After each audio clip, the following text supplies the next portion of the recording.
When you think of William Wallace, chances are an image immediately pops into your mind. A wild-eyed Mel Gibson, face painted blue, shouting freedom as he charges into battle.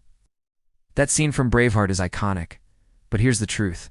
Almost everything in that movie is wrong. Today we're diving deep into the real story of William Wallace, a man far more complex, strategic and brutal than Hollywood ever dared to show. This is not just a story of one man. It's the story of a nation struggling for identity, a rebellion forged in fire, and a legacy that refuses to die. Let's uncover what Braveheart got wrong, and what really happened. Chapter 1. The man behind the myth. Contrary to what Braveheart shows, William Wallace was not a peasant. In fact, he came from a minor noble family. Born around 1270 in Elderslie, Scotland, Wallace was likely the son of Sir Malcolm Wallace, a knight of moderate standing. This means William would have received a proper education, including Latin and basic military training. In medieval terms, Wallace wasn't a nobody. He was a landowner's son, literate, cultured, and well aware of the politics of his time. And those politics were a mess. Chapter 2. A Kingdom in Chaos. In 1286, King Alexander III of Scotland died without a male heir.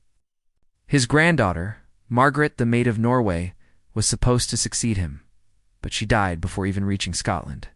This triggered what would be called the Great Cause, succession crisis where over a dozen claimants vied for the Scottish throne. To avoid civil war, Scottish nobles invited King Edward I of England to arbitrate. That was a grave mistake. Edward agreed, but demanded that Scotland recognize him as overlord. Then he chose John Balliol, a weak puppet king, to sit on the Scottish throne, while Edward pulled the strings from London. In short, Scotland had lost its independence without a single battle. Chapter 3. Edward I. The Hammer of the Scots, Edward I, was no ordinary monarch. He was tall, intelligent, and ruthlessly effective. Known later as Hammer of the Scots, Edward wanted one thing: to absorb Scotland into his kingdom. When Scottish nobles began resisting, he responded with brutality, pillaging towns, executing leaders, and stationing English garrisons throughout Scotland. This was the world William Wallace was born into, a country crushed under the weight of a foreign king, its own leaders either dead or submissive. Wallace would not be one of them. Chapter 4. The first blow, the true beginning of Wallace. His rebellion came in 1297 when he killed the English sheriff of Lanark. The film Braveheart dramatizes this by inventing a romantic revenge subplot, but historically, we don't know the full motive. What we do know is that this act turned Wallace into a fugitive and a symbol. From then on, he gathered a small band of fighters, not a massive army, but a guerrilla force. They raided English outposts, ambushed convoys, and harassed garrisons. Wallace used the terrain of Scotland to his advantage. Forests, rivers, and hills all became part of his arsenal. William Wallace wasn't just brave, he was smart. Chapter 5. The Battle of Stirling Bridge. Wallace's masterstroke. If there's one battle where Wallace truly showed his genius, it was at Stirling Bridge in 1297. Braveheart shows this battle as an open-field clash. In reality, it was far more tactical. The English army, led by John de Warenne and Hugh de Cressingham, had thousands of troops, heavily armored knights, and well-trained infantry. Wallace had far fewer men, but here's what he did. Wallace and his co-commander, Andrew Moray, allowed part of the English army to cross a narrow wooden bridge across the River Forth. Once a segment was isolated on the Scottish side, they struck. The bridge bottlenecked the English. They couldn't reinforce or retreat. The Scots slaughtered them. Thousands of English soldiers were killed, and Cressingham, the English treasurer, was flayed. Legend says Wallace had a sword belt made from his skin. Brutal, yes, but effective. This was Wallace's greatest military victory, and it turned him from rebel into guardian of Scotland. Chapter 6. A country divided. But victory didn't bring unity. William Wallace, despite his fame, wasn't accepted by many Scottish nobles. They saw him as a low-born radical with no bloodline claim to leadership. Others feared English retribution. Wallace's co-leader Moray died from wounds at Stirling, leaving him alone. Still, William Wallace pushed forward. He led raids into northern England, burning villages and taking supplies.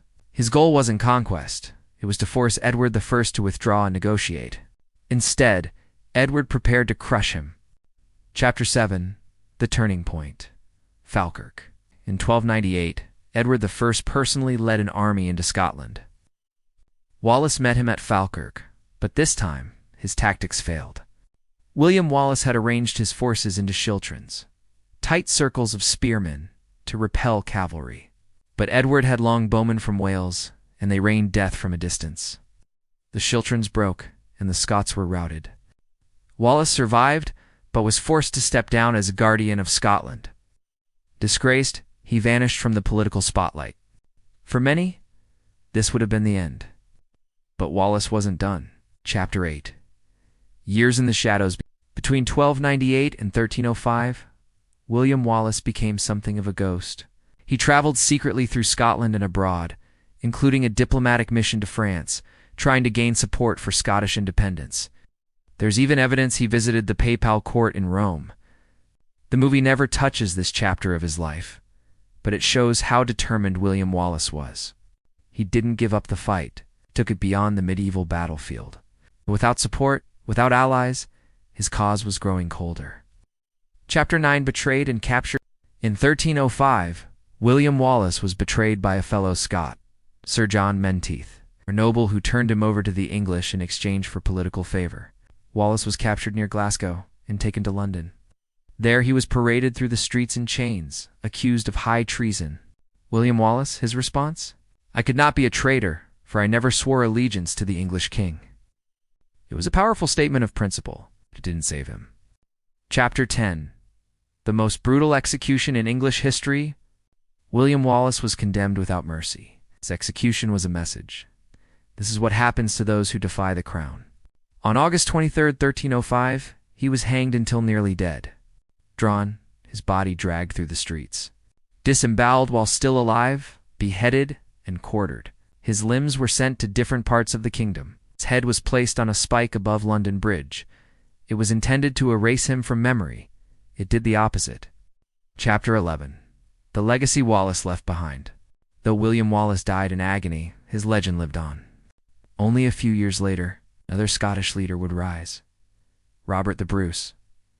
Inspired by Wallace's sacrifice, Bruce united the clans and led Scotland to its greatest victory. The Battle of Bannockburn in 1314. That battle marked the true turning point in the Scottish fight for independence, and it never would have happened without Wallace's rebellion. William Wallace's death, he became larger than life. Chapter 12. What Braveheart got wrong.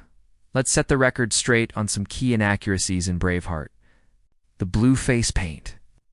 That was from Pictish tribes centuries earlier. Wallace never wore it.